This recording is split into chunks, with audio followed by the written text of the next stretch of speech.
আসসালামু আলাইকুম। আপনি কি খামার করতে চান? তাহলে এই ভিডিও আপনার জন্য। সম্পূর্ণ ভিডিও দেখলে আপনি বুঝতে পারবেন আপনার খামারের মূল লক্ষ্যটা কী। মনে করেন খামার ২ কারণে করা হয়। একটা হচ্ছে মাংসের জন্য, আরেকটা হচ্ছে ডিমের জন্য।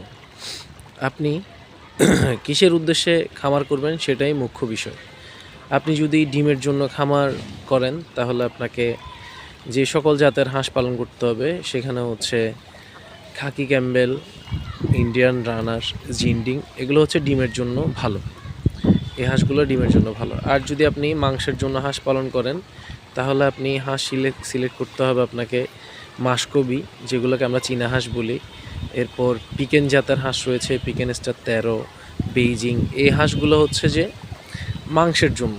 এখন আপনি কিসের জন্য খামার করবেন সেটা আপনার উপর নির্ভর করে। ডিমের জন্য হলে আমি যে জাতগুলো বলেছি সেগুলো খাকি ক্যাম্বেল, জিন্ডিং, ইন্ডিয়ান রানার। আর এদিকে মাংসের জন্য হচ্ছে পিকেন স্টার 13, বেইজিং, মাসকবি, এই ধরনের হাঁসগুলো। আচ্ছা, এবার আসি আমি যেহেতু ডিমের জন্য হাঁস পালন করি, তো আমি আপনাকে ডিমের কথাই বলি। তো আমি ডিমের জন্য যে হাঁসগুলো পালন করতেছি এখানে ইন্ডিয়ান রানার আছে, জিন্ডিং আছে, তারপর খাকি ক্যাম্বেল আছে, তিনোটা জাতি আছে। তো আমরা প্রায় সময় বলে থাকি এই হাঁসগুলো 12 মাস ডিম দেয়। তো এটা কি আসলেই সত্য?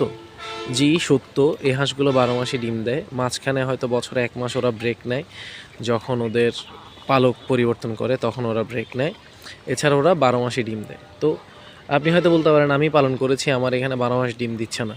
এখন আমি বলবো আমার এখানে তো 12 মাস ডিম দিচ্ছে। কারণ এখানে হচ্ছে কি ম্যানেজমেন্টে ভুল হলে আপনার হাঁস ডিম দিবে। আর যদি ম্যানেজমেন্ট ঠিক থাকে, ম্যানেজমেন্টে ভুল হলে আপনার হাঁস ডিম দিবে না, ম্যানেজমেন্ট ঠিক থাকলে আপনার হাঁস ডিম দিবে। আমি একটা সময় ডিম পেতাম 2 দিন পেলে 4 দিন পেতাম না, 4 দিন পেলে 5 দিন পেতাম না, এই ধরনের অবস্থা ছিল। তো এখন যখন আমি আস্তে আস্তে আমার ভুলগুলো শুধরে এখন সঠিক পর্যায়ে চলে আসছি, ওদেরকে ঠিকঠাকভাবে খাবার দিচ্ছি, সব কিছু ঠিকঠাকভাবে পরিচালনা করছি, এখন কিন্তু আমার একদিনও গ্যাপ যায় না। হ্যাঁ, মনে করেন 1-2টা গ্যাপ গেলে যেতে পারে, কিন্তু ওদের ঠিকঠাকভাবে খাবার দেওয়ার কারণে আমার হাঁসগুলো এখন সত্যি বলতে 12 মাসই ডিম দেয়।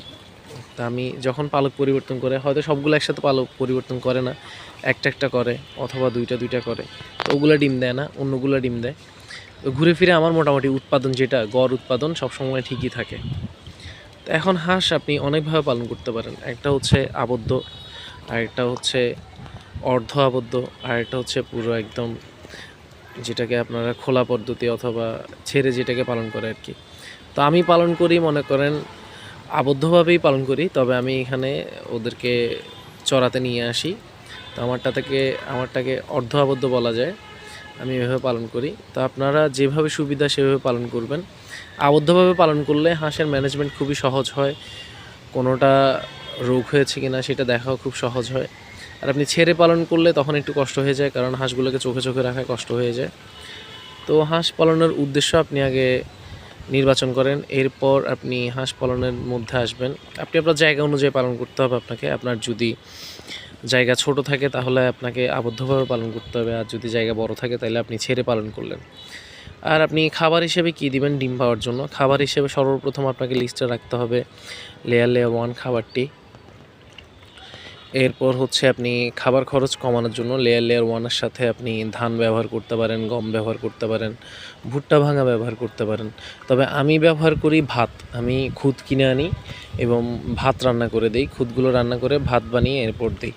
তো আমি এর আগে ভুট্টা ভাঙাও খাইয়েছি, গম খাইয়েছি, ধানও দিয়েছি। তো সব কিছুর চাইতে সবচেয়ে ভালো আমি যেটাতে উৎপাদন পেয়েছি সেটা হচ্ছে আমাদের ভাত। আমি ভাতে সবচেয়ে ভালো উৎপাদন পেয়েছি, এখনও পাচ্ছি। তো আল্লাহর রহমতে আমার এখানে ডিম দিন দিন বাড়ছে। তো আমি আগামীতে হ্যাচারি করে তোলার চিন্তাভাবনা রয়েছে। এখনও আমি নিজে মেশিনে বাচ্চা ফুটাই। তো এখন একটা পদ্ধতি শেখা আমার বাকি, সেটা হচ্ছে হারিকেন ও তুষ পদ্ধতিতে যে বাচ্চা ফুটায় সেটা যদি শিখি আপনাদের সাথে শেয়ার করব। সেটা শিখে আমি কিভাবে বাচ্চা উৎপাদন করতেছি সেটা শেয়ার করব। এছাড়া আপনাদের যদি কোনো কিছু সম্পর্কে জানার থাকে অথবা কোনো রোগ সম্পর্কে জানার থাকে আমাদেরকে কমেন্ট করতে পারেন। আশা করি আপনাদের ভিডিওটা কাজে আসবে। ধন্যবাদ সবাইকে, ভালো থাকবেন। আসসালামু আলাইকুম।